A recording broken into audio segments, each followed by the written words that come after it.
रात के लगभग 11 बज रहे थे। सड़क पे इक्का दुक्का गाड़ियां ही चल रही थीं। अपनी नाइट शिफ्ट खत्म करके अंकिता और रश्मिका बस स्टॉप पर खड़ी थीं। आज तो बहुत देर हो गई, पता नहीं घर जाने के लिए कोई साधन मिलेगा भी या नहीं। अगर कोई साधन नहीं मिला तो रात के इसी बस स्टॉप पे ही ना बितानी पड़े। अपनी कानी जुबान बंद कर, जब देखो तो बस उल्टी सीधी बात ही करती रहती है। अरे कुछ देर रुक जाना, कुछ ना कुछ तो मिल ही जाएगा। लेकिन काफी देर इंतजार करने के बाद भी उन्हें कोई बस नहीं मिलती। धीरे धीरे समय के साथ सड़क पे चलती हुई गाड़ियों का दिखना भी बंद हो जाता है। अरे ये देख, अब तो सड़क पे एक भी गाड़ी भी नहीं दिख रही है। दूर दूर तक गाड़ी और किसी भी इंसान का कोई भी नामो निशान नहीं है। एक काम करते हैं, वापस अपने ऑफिस चलते हैं। हम आज रात वहीं गुजार लेंगे। तुझे अच्छी तरह पता है, रात में 10 बजे के बाद चौकीदार ऑफिस के मेन गेट पे ताला लगाकर अपने घर चला जाता है। ऑफिस जाने के कोई फायदे नहीं है। इस सुनसान सड़क को देखकर मुझे बहुत घबराहट हो रही है। एक काम करना, उसी चौकीदार के घर चलते हैं। वो भी तो परिवार वाला है ना। हम बेफिक्र होकर आज रात उसी के घर पे रुक सकते हैं। अरे पागल, चौकीदार 10 बाय 10 की झुग्गी में रहता है और उसके 4 बच्चे भी हैं। मतलब अब वो हमें अपने घर में कौन सी जगह देगा रहने को बोला। अब तू ना ये बेकार की बात बंद कर और चुपचाप खड़ी रह, शायद कोई लिफ्ट ही मिल जाए। फिर काफी देर इंतजार करने के बाद एक नीले रंग की बस उनके सामने आकर रुकती है। बस का दरवाजा खोल कंडक्टर उनसे कहता है, कहिए कहाँ जाना है आप दोनों को? देखिए मेरी पूरी बस खाली है, आप जहाँ बोलेंगी वहाँ आप दोनों को छोड़ दूंगा। इतना कहकर कंडक्टर मुंह में भरी पिचकारी सड़क पर दे मारता है। अंकिता, लोगों का कहना है कि कुछ महीने पहले इसी तरह अंधेरी रात में एक नीली बस के अंदर कुछ बदमाशों ने एक जवान लड़की की हत्या कर दी थी। इस बस का रंग भी नीला है, कहीं ये वही बस तो नहीं है? कंडक्टर रश्मिका की बात सुन लेता है और मुस्कुराते हुए कहता है, देखिए मैडम, उस घटना के बारे में मैंने भी सुना है। माना कि उस बस का रंग और मेरी बस का रंग एक ही है, लेकिन दुनिया में एक ही रंग की बस तो नहीं है ना।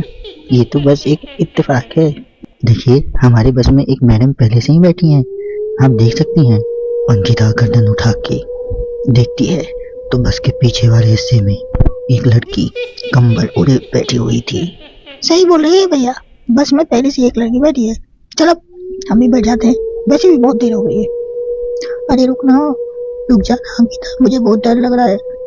अरे रुकना, रुक जाना अंकिता, मुझे बहुत डर लग रहा है। अरे तुझे अगर इतना ही डर लग रहा है तो तू यही खड़ी रह, मैं तो जा रही हूँ। अरे तू मुझे छोड़ के कहाँ जा रही है? रुक, मैं भी चल रही हूँ। दोनों बस में जाकर बैठ जाते हैं। देखते ही देखते ड्राइवर बस को तेज रफ्तार में चलाना शुरू कर देता है। तभी रश्मिका की नजर पीछे बैठी हुई उस लड़की पर पड़ती है। उस लड़की की लाल आंखें और आधा जला हुआ चेहरा देखकर रश्मिका घबरा जाती है। सुन अंकिता, हमारे पीछे जो लड़की बैठी है ना, उसकी आंखें एकदम खून की तरह लाल और चेहरे किसी चुड़ैल की तरह डरावना दिख रहा है। अरे छोड़ ना, कौन कैसा दिख रहा है? मुझे इन सब बातों में कोई दिलचस्पी नहीं है। मैं थोड़ी देर सोना चाहती हूँ, इसलिए तू अब अपनी ये बड़बड़ बंद कर, समझी?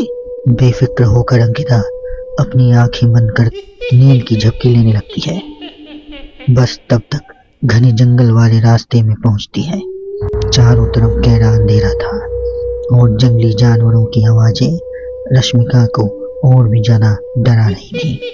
थोड़ी देर में बस एक बरगद के पेड़ के पास से गुजरती है। तभी अचानक पेड़ पर बैठी एक बिल्ली कूदकर खिड़की के रास्ते रश्मिका के गोद में आ गिरती है।